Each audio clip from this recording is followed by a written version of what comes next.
What's going on, guys? Kaiger here. Today's video is going to be a PvP tier list for the fairies in Legends of Neverland. Let's get into it.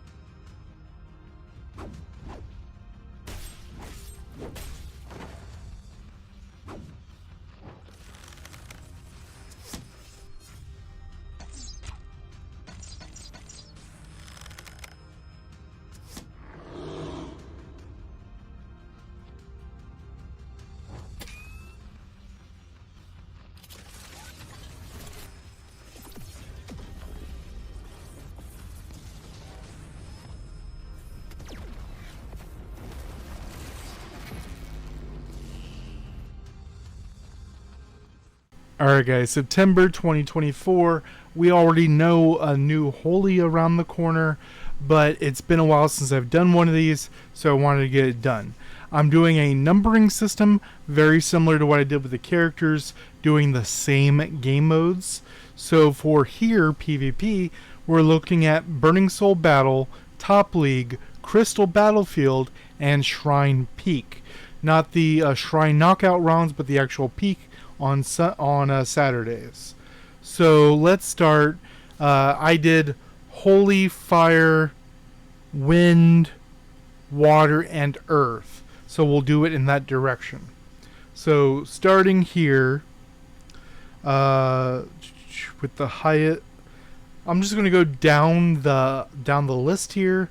I have twins at 20 points. 5555 across the board. They're down here in the D tier.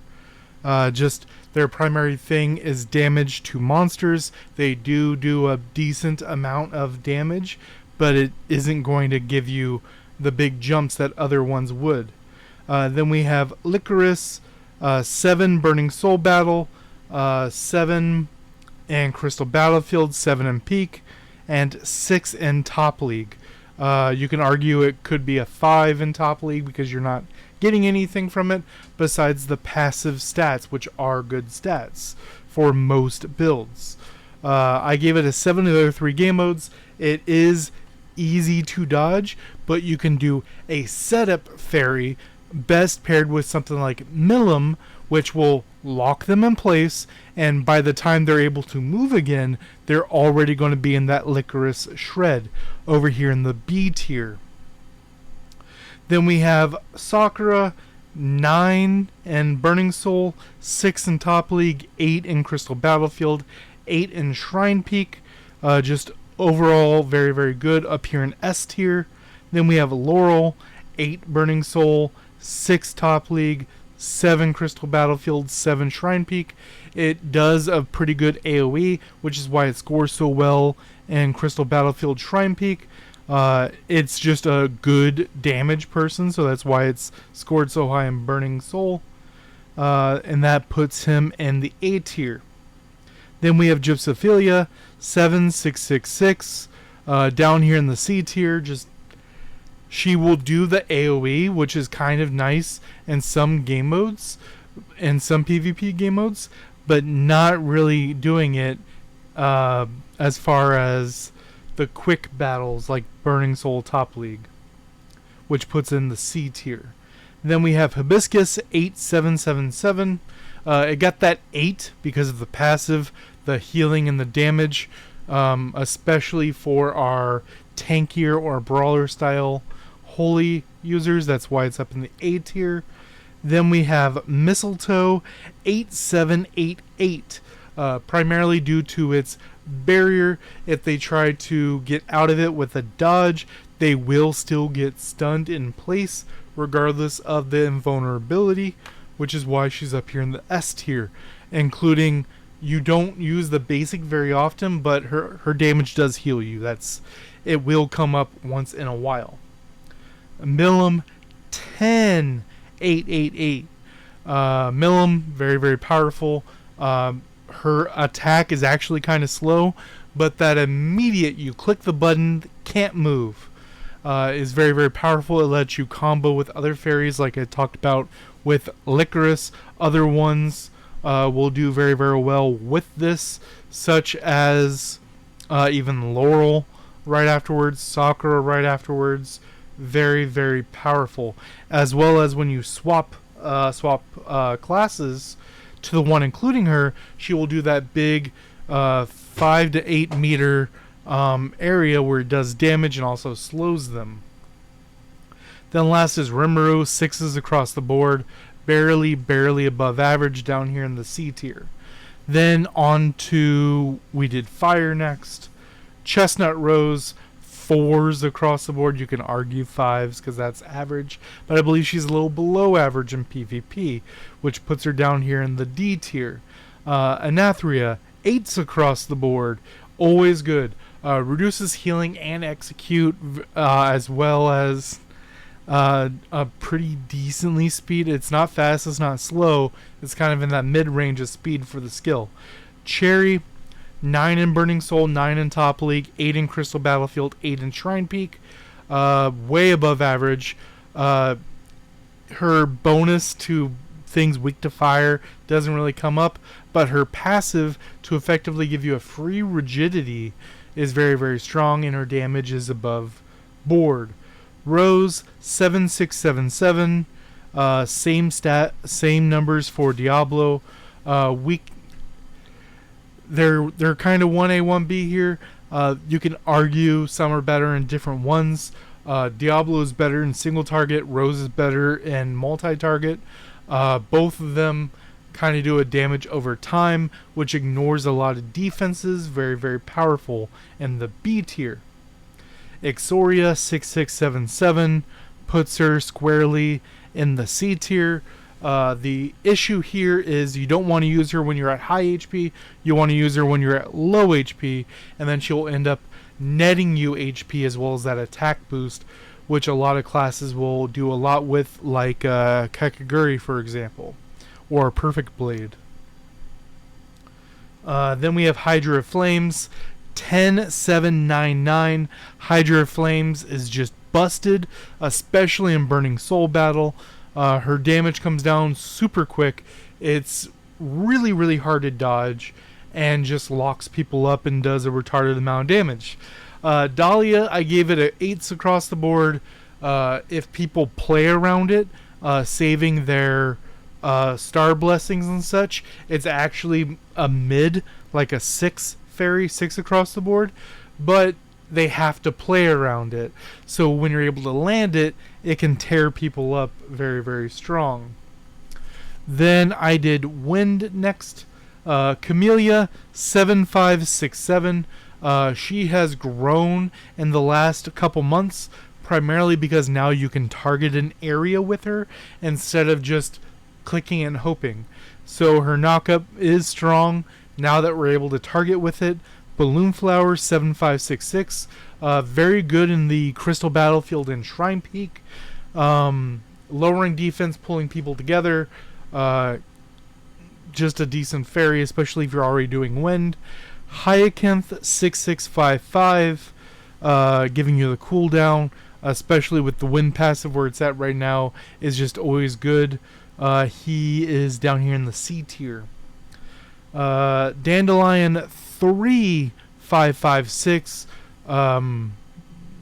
Just her bonus effect is very good, but in most PvP game modes, people aren't standing still, and her primary thing is going to do its thing when they're standing still. Eldawise, 8877. Her passive giving you the crit resistance, her poison effect, anti-dodge, very, very strong. Almond Blossom, 8888. Very, very powerful fairy. Makes it up here in the S tier for Wind. Her and Eldawise are really good together. They both increase you defensively. Eldawise giving you that crit resistance. Almond Blossom giving you that CC immunity, as well as just major damage, which is why Almond Blossom edges it out with those 2 points. Tranquil Blossom, 9988. That extra cooldown letting you do some pretty ridiculous combos, such as Shuriken, Shuriken, Shuriken.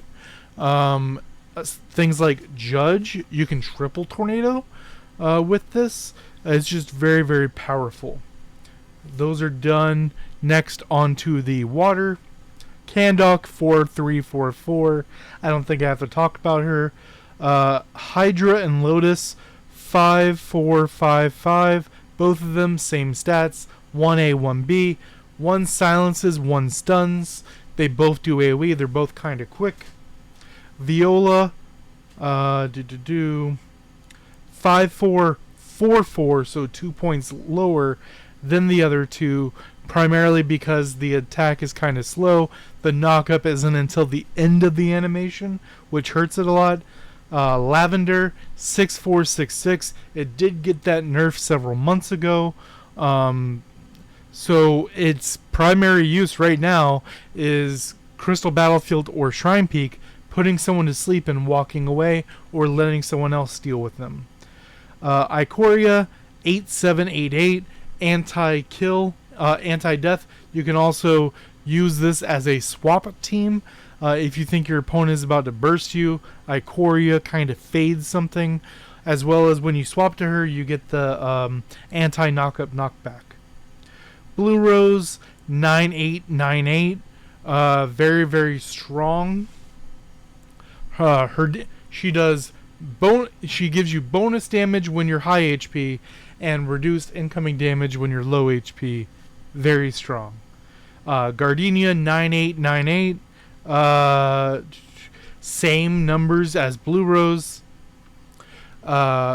She reduces your healing, which is bad, but also gives you a huge amount of max HP, which for the classes that are using water want that HP, especially something that turns HP into attack, which she also does. Her on Gladiator with super strength is a massive punitive chop. Last, we're going to be here with the Earth Primrose 8577. She does have some issues with landing, but you will always get that damage reduction coming in, giving her where'd she end up? In the A tier. Marigold 5555. She does have a slow, but her primary use is PvE. Daisy 7566. The taunt doesn't really work well against players, but it will have some bonus burn damage, which is okay. Carnation 4676. She does better in those Crystal Battlefield Shrine Peak game modes where she can hit multiple people.